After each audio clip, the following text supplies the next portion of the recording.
오늘 우리가 은혜 받을 하나님 말씀은 사도행전 20장 7절로 12절까지 말씀입니다. 그 주간의 첫날에 우리가 떡을 떼려 하여 모였더니 바울이 이튿날 떠나고자 하여 그들에게 강론할세 말을 밤중까지 계속하매 우리가 모인 윗다락에 등불을 많이 켰는데 유두고라 하는 청년이 창에 걸터 앉아 있다가 깊이 졸더니 바울이 강론하기를 더 오래 하매 졸음을 이기지 못하여 3층에서 떨어지거늘 일으켜보니 죽었는지라. 바울이 내려가서 그 위에 엎드려 그 몸을 안고 말하되 떠들지 말라 생명이 그에게 있다 하고 올라가 떡을 떼어 먹고 오랫동안 곧 날이 새기까지 이야기하고 떠나니라. 사람들이 살아난 청년을 데리고 가서 적지 않게 위로를 받았더라. 아멘. 오늘은 고단한 이에게 주시는 부활의 능력이라는 제목으로 하나님 말씀 전하겠습니다. 여러분은 혹시 사경회라는 말을 들어보셨거나 혹은 참석해 보신 적이 있으신가요? 사경, 살펴볼 사에 경전, 경, 즉 성경을 살피는 것을 목적으로 하는 이 모임은 19세기부터 20세기 초까지 한국교회의 부흥과 발전을 이끈 성경 공부 모임입니다. 이 사경회를 최초로 조직했던 사람은 언더우드 선교사라고 합니다.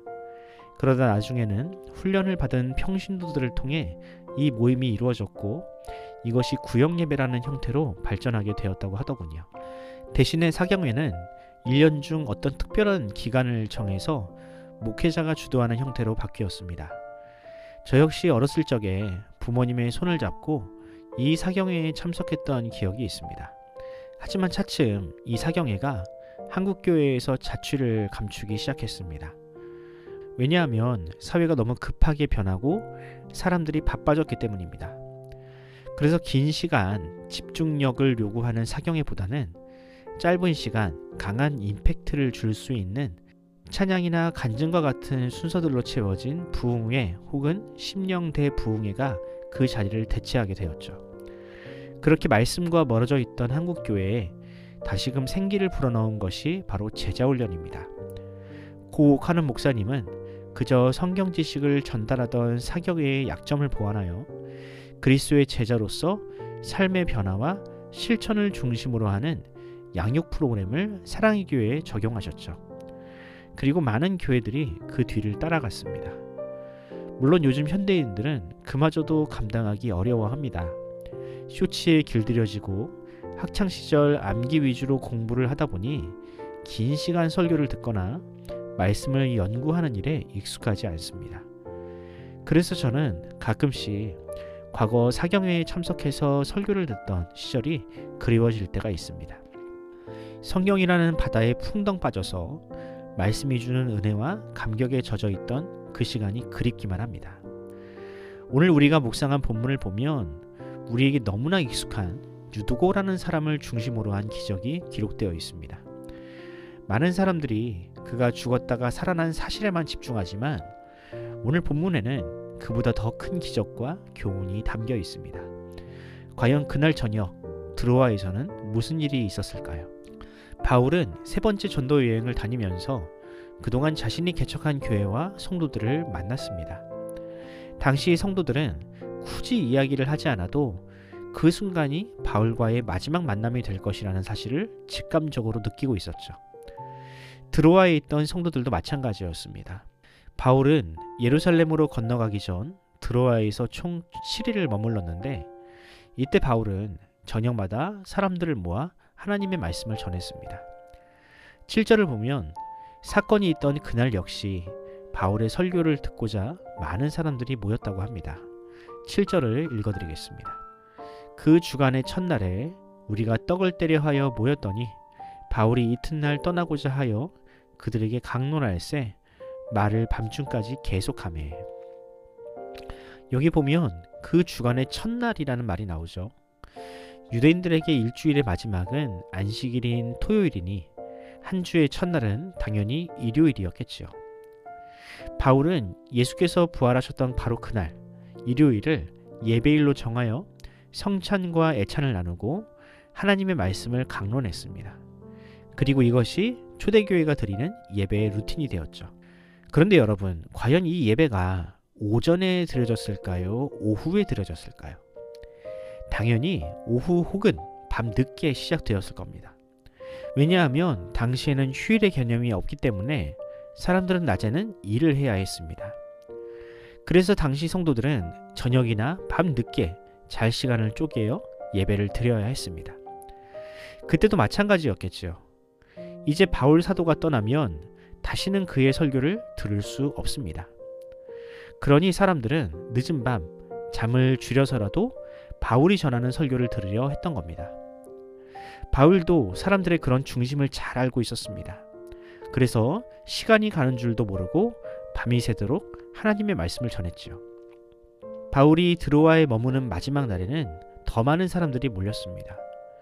누군가는 창가에 걸터 앉아 있어야 할 정도였으니 그 자리에 얼마나 많은 사람들이 모였는지를 짐작할 수 있죠.